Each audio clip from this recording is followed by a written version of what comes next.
Butte! Next station, Butte! Screamed the conductor on the Milwaukee line as we cleared the pass and dropped down into the town. We had crossed the Continental Divide. Now we were in the real Wild West. Butte, the black heart of Montana. Here copper was king and fortunes could still be made.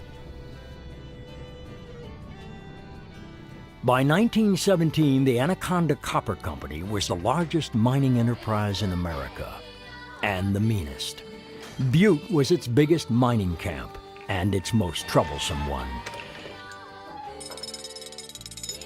The miners find themselves up against corporate America and the Anaconda's drive for profits at any cost. For years, wages have been held down. The mines have become hotter and more dangerous. But now a strike is threatened, and this is where I entered the scene.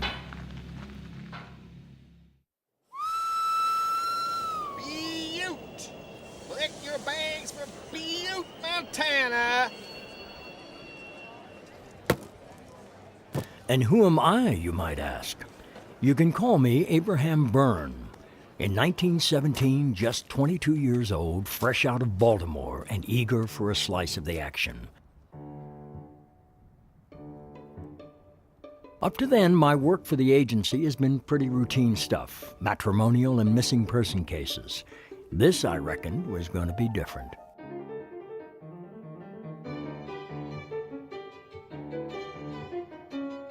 Dashiell Hammett came to Butte in 1917 as an operative for the Pinkerton Detective Agency, which had been hired by the Anaconda Company to keep an eye on the miners, to take a hand in the labor unrest that was happening at that time here in town.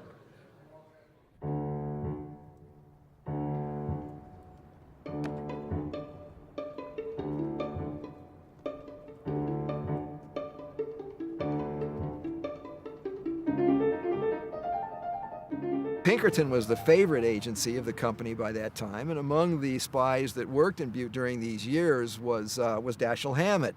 We know that Dashiell Hammett was offered $5,000. You know who Hammett was? He was employed as a private detective, and that formed the basis of his detective fiction later on.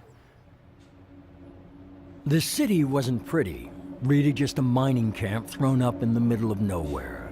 A jumble of yellow smoking stacks, gallows frames and belching smelters. A town of warehouses and whorehouses, overcrowded boarding houses and big fancy company houses, and around 100,000 souls from every corner of the world, all stuck up against the richest damned hill on earth.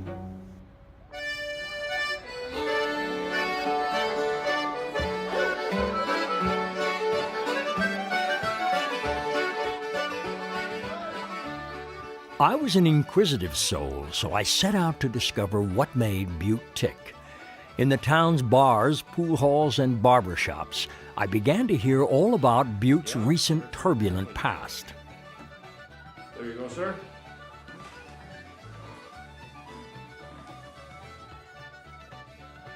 Since the turn of the century, the Irish had ruled the roost in the town and strutted their stuff on its grimy streets.